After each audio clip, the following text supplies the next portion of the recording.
പെരുന്നാൾ സമ്മാനമായി നാട്ടുകാർക്ക് ആയിരക്കണക്കിന് ഭക്ഷ്യക്കിറ്റുകൾ നൽകുകയാണ് ഗൾഫ് ആസ്ഥാനമായുള്ള ഇന്ത്യൻ വ്യവസായി മലപ്പുറം കോഡൂരിലെ ഡോക്ടർ കെ.ടി. റബീഉള്ള. വിഭവസമൃദ്ധമായ പെരുന്നാൾ വിരുന്നിനുള്ള എല്ലാ ഇനങ്ങളും ഉൾപ്പെട്ട കിറ്റ് ഓരോ വീടുകളിലും എത്തിച്ചാണ് റബീഉള്ള പെരുന്നാൾ മധുരം പങ്കുവച്ചത്. ദുരിതങ്ങളെ തന്റെ വിധിയായി അംഗീകരിക്കാൻ കൂട്ടാക്കാതെ പൊരുതിക്കയറിയ ജീവിതമാണ് കോഡൂരിലെ പ്രവാസി വ്യവസായിയായ ഡോക്ടർ കെ.ടി. റബീഉള്ളയുടേത്. ഗൾഫിൽ വളരെ തുച്ഛമായ വേതനത്തിൽ ജോലി ആരംഭിച്ച റബീഉള്ള ഇന്ന് GCC രാജ്യങ്ങളിൽ വേരുറച്ച ആശുപത്രി ശൃംഖലകളുടെ അധിപനാണ്.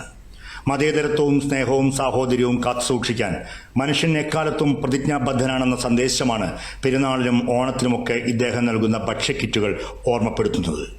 മതഭേദമന്യേ കോഡൂർ ഗ്രാമത്തിലെ വീടുകളിൽ പതിവ് തെറ്റാതെ ഇക്കുറിയും കെ.ടി. റബീഉള്ളയുടെ പെരുന്നാൾ സമ്മാനമെത്തി.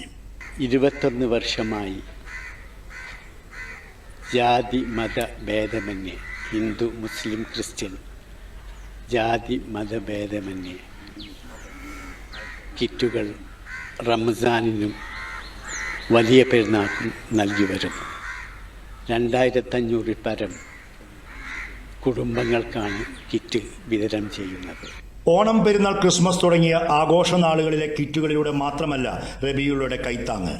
കിടപ്പ് രോഗികൾക്കും മറ്റു രോഗദുരിതങ്ങൾ പേറുന്നവർക്കും വീടില്ലാത്തവർക്കും എന്നു വേണ്ട, ജീവിതവേദനയിൽ ഉരുകുന്ന ആർക്കും അത്താണി കൂടിയാണ് 700-ലധികം ഡോക്ടർമാർ ഉൾപ്പെടെ 10,000-ൽ പരം പേർ തൊഴിലെടുക്കുന്ന പ്രവാസി സംരംഭത്തിന്റെ ഉടമ കൂടിയായ കെ.ടി. റബീഉള്ള.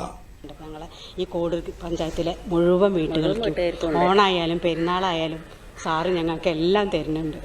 ഇത് ഞങ്ങൾക്കൊക്കെ ഒരു വലിയൊരു സഹായം തന്നെയാണ്. എന്താ ഞങ്ങൾക്കൊക്കെ അത് ഇയാൾ റബീഉള്ളക്ക് ഒരു ദൈവതുല്യമായിട്ടാണ് ഞങ്ങൾക്ക് തോന്നുന്നത്. മറ്റുള്ളവരുടെ സങ്കടങ്ങൾക്കും പ്രയാസങ്ങൾക്കും തന്നാലാവും വിധം പരിഹാരം കണ്ടെത്തുക എന്ന ദൗത്യം കൂടിയാണ് ബിസിനസ് സംരംഭങ്ങളിലൂടെ റബീഉള്ള ലക്ഷ്യമിടുന്നത്. ഒരു നിയോഗം പോലെ പ്രിയപ്പെട്ടവർക്കായി കാൽനൂറ്റാണ്ടായി തുടരുന്ന സബരിയുടെ ചാരിതാർത്ഥ്യത്തിലാണ് റബീഉള്ളയും അദ്ദേഹത്തിന്റെ ഷിഫ അൽ ജസീറ മെഡിക്കൽ ഗ്രൂപ്പും. സുരേഷ് എടപ്പാൾ, ദൂരദർശൻ ന്യൂസ്, മലപ്പുറം.